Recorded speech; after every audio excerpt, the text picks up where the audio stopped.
ese tema de la lucha, ¿no? Por el tema de los derechos de la salud. Doctor Palomino, ¿cómo está? Muy buenos días, bienvenido a Remo. Muy buenos días, gracias por la invitación. Bien, hemos tenido médicos, médicos, un especialista en salud, nos tocó un viernes de salud. Así es, mi gran amigo el doctor Marcos, a quien le deseo mucha suerte, es un elemento joven, interesante. Bueno, doctor Palomino, usted también está proponiendo justamente en el tema de salud que usted conoce bastante, el tema de la defensa de los derechos a salud y el tema de los medicamentos, ¿no? Así es, mire, justo en estos días, el tema del TPP, el Tratado Transpacífico, la exagerada cobertura, protección que le da a las patentes, derechos de uso y demás, ampliaría pues esta cobertura de 5 hasta 35 años, impidiendo que la industria farmacéutica nacional pueda producir genéricos que son mucho más baratos, mucho más cómodos y que tienen el mismo efecto. El año pasado, como ya habíamos contado, el Ministerio de Salud sufrió en carne propia el hecho de que cuando quiso abaratar trayendo un genérico para la leucemia, para un tipo de cáncer, un medicamento que tenía una diferencia pues de 45 soles versus 4.500 soles por ampolla, la industria farmacéutica en una transnacional le presentó una querella al Ministerio de Justicia, al Poder Judicial, y lamentablemente el Poder Judicial, en vez de favorecer al Ministerio de Salud para que se abarate el tratamiento del cáncer, lo que hizo es proteger los intereses de esta industria farmacéutica transnacional e impidió la llegada de este medicamento que era 1000 veces más barato e igual de efectivo. Claro, usted conoce este tema, pero nos preguntamos, ¿por qué el gobierno se mantiene en tibio? ¿Por qué el gobierno no puso el grito a los cuatro vientos viendo lo que está pasando para que la sociedad, ¿no?, se indigne y se movilice y además pues tenga un pool de abogados que puedan defender los derechos de todo, ¿no?, del Estado, ¿no? O sea, nos preguntamos por qué se maneja casi así como a escondidas, ¿no? Bueno, regresamos pues a la bendita ley del embudo, ¿no? Porque es cierto, ¿no? Un ejemplo que siempre ponemos, ¿qué pasa si una pequeña bodega, la radio o cualquier empresa deja de pagarle a la SUNAT? Lo cierran, lo clausuran y se pueden encarcelar. Pero cuando, por ejemplo, Telefónica del Perú deja de pagar a SUNAT, no pasa absolutamente nada. Condonan deudas, deben 1.800 millones de soles, con los cuales cuántas postas o escuelas se pudieron haber construido y no pasa nada. Total, ellos tienen tanta plata que se pueden pasar décadas en litigios, no hay problema. Claro, pero una señora, una persona que tenga una pequeña bodega en la esquina, deja de pagarle 30 soles a la SUNAT, lo cierra. Eso hay que acabarlo, pues. Por supuesto. La ley debe ser para todos, o igual no. Para igual, y debe fiscalizarse para todos por igual. Y debe haber pues condiciones y flexibilidad para los pequeños y medianos empresarios, pero los grandes empresarios, las grandes empresas, sobre todo las transnacionales, aquí hacen literalmente lo que les da la gana. Nadie regula precios. Y decir la palabra regular se ha vuelto prácticamente un insulto. Bueno, sí, hay bastante controversia por ese tema, ¿no? Pero en el tema también de los medicamentos detrás, muchas veces de los propios médicos están también las transnacionales, ¿no? Con el tema de las investigaciones, con el tema de utilizar a las personas como conejillos de India, ¿no? En Perú se hace, ¿no? ¿Hay control, por ejemplo, en ese tema? Mire, el control todavía es muy débil, ¿no? Han habido casos, ¿no?, de personas que han sido sometidas a estas evaluaciones, a estos estudios clínicos y ensayos, sin haberle dado todo lo referente a qué se va a hacer con ellos, cuál es el medicamento, no se les dio la información completa. En muchos casos han habido personas que han fallecido.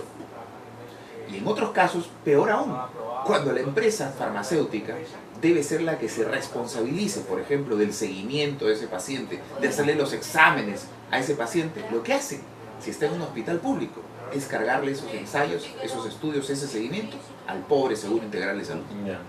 Bueno, pero eso es terrible, ¿no? Se mencionaba inclusive del INEM, ¿no? A un medio que inclusive fue ministro de Salud, creo, anteriormente.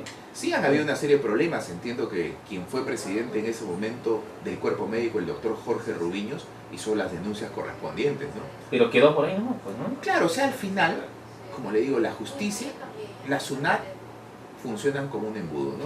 Lo ancho para los grandes y lo angosto para Ahora, los los pequeños. ensayos se tienen que dar, tampoco satanicemos el tema, ¿no? Necesitamos los medicamentos ahí, pero tienen que ser las reglas bien claras. Yo estuve en un evento que se desarrolló, por ejemplo, sobre este tema en la Universidad Garcilaso Soladea, con especialistas que venían inclusive desde Brasil por ahí, pero en el Perú había un poco, pues, en el tema de la Claro, educación. tiene que haber una regulación desde el punto de vista ético, científico y legal, ¿no? Lamentablemente esas líneas se vuelven borrosas, no hay una correcta supervisión, los comités de investigación y de ética en los diferentes hospitales a veces son difíciles de constituir y ahí en ese digamos, espacio donde nada es claro, la industria farmacéutica hace lo que quiere.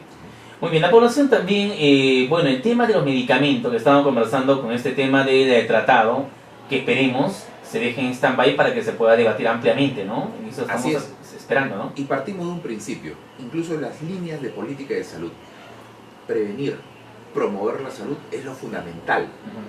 Esa es la misión de un verdadero Ministerio de Salud, si no sería un Ministerio de la Enfermedad.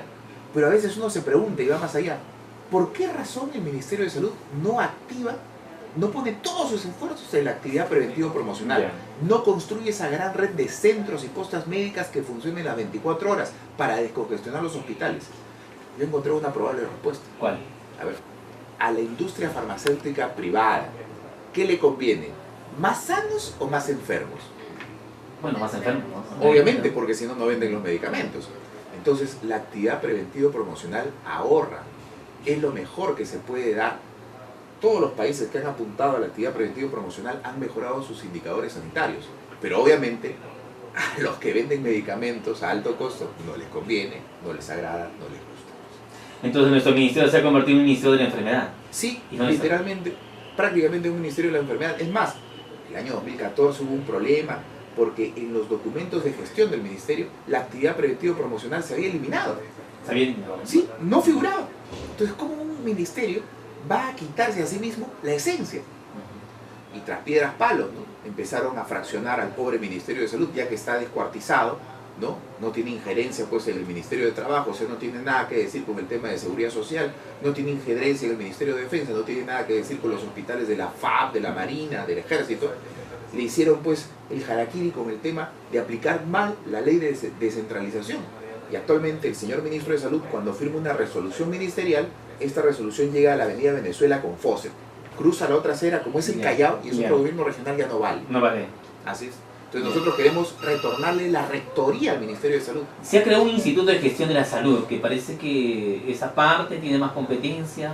Digamos, es una interfaz, es un Bien. punto intermedio entre el Ministerio de Salud y las direcciones de los hospitales, las DISAS y las redes, pero la verdad que nos parece más un área burocrática que le ha puesto un peldaño más a lo Bien. ya complicado que era hacer gestión para los directores de hospitales y de las redes de salud.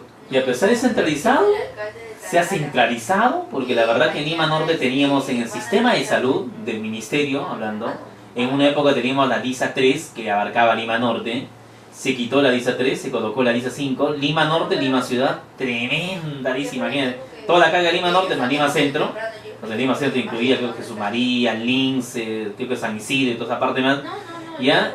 Y ahora desapareció, yo no sé, por arte de magia. Hoy en los operativos en los Olivos viene y dice la DISA Lima Sur. ¿Qué hace DISA Lima Sur en Lima Norte? DISA 2 Lima Sur.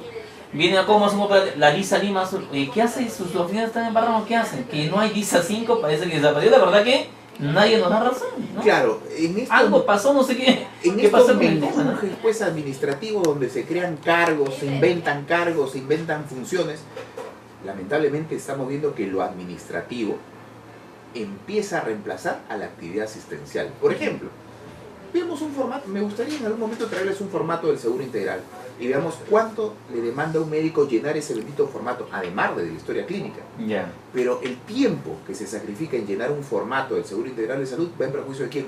Del paciente. ¿Cuántos en promedio más o menos que se demoran? Depende, Depende. porque obviamente es un formato algo complicado, pero ese tiempo se sacrifica de la evaluación, de la auscultación del paciente. Ya. Entonces, cuando lo administrativo empieza a primar sobre lo asistencial, sobre lo clínico, sobre lo médico, hay problemas. Eso nosotros lo tenemos que corregir. La historia clínica es el único documento médico legal válido. Y no tiene por qué sacrificarse tiempo del señor paciente que va a la consulta para llenar un formato. Debería ser de ahí nomás se deriva y los que trabajan así deberían, no sé, pues documentarlo, ¿no? Algo por ahí. No, y en algunos casos no lo llenan completo. Me imagino por la demanda. Le ponen el nombre, su historia clínica y va al medicamento. ¿Y por qué no lo colocan? No, busca el medio que lo rectifique, si no, no creo Así que es. ya. Y además, lo peor viene cuando, a pesar de haber llenado todo correctamente, van a la farmacia y no hay los medicamentos. Ese desabastecimiento es el que nosotros queremos corregir. ¿Cómo? Con presupuesto. ¿Y de dónde debe salir el presupuesto? Ya lo hemos dicho. Hay que gravar con impuestos, por lo menos de 1%, a la industria cervecera, a la industria tabacalera y a las mineras, que contaminan y que perjudican la salud. y que lamentablemente, bueno, deberían contribuir, ¿no? Claro, y nadie contribuye porque simplemente no se les puede tocar. O sea que hay un falso mito, ¿no? La empresa privada tiene que contribuir, sobre todo con temas de salud, y peor aún cuando directamente o indirectamente están vinculados con problemas que generan. Creo que el tema del tabaco y el cáncer todos lo entendemos. Muy bien. Alianza para el Progreso, decíamos al inicio fuera de micrófonos, que ha convocado hoy una conferencia de prensa al mediodía, están los líderes ahí, va a estar la Acuña, va a estar el pastor Humberto Lai, va a estar Alberto Andrade, de Somos Perú. Dicen que es un anuncio importante. ¿Usted va a estar en el evento? Por supuesto, terminando la entrevista me dirijo hacia el partido. No se sabe de qué es, ¿no? Entiendo que va a ser un relanzamiento importante, tendrán algunas otras cosas interesantes que decir, seguramente los amigos de Radio Coma van a estar ahí acompañándonos y esperemos pues el mensaje de nuestros líderes, ¿no? Muy bien, bueno, suerte. Yo soy doctor Palomino, mensaje final. Muchas gracias, pedirle a la población, a los señores radioescuchas que confíen en nosotros, que nosotros vamos a luchar porque su salud sea un derecho humano fundamental y no un negocio. Terminaremos con las colas interminables en el Seguro Social y en el Ministerio de Salud y traeremos medicamentos de calidad para que el Seguro Integral de Salud ya no tenga que usted, señor paciente, obligarlo a gastar de su bolsillo algo que es para usted un derecho. Muy bien, gracias. El doctor César Palomino, candidato al Congreso de la República con número 4 por Alianza para el Progreso. Muy amable. Gracias.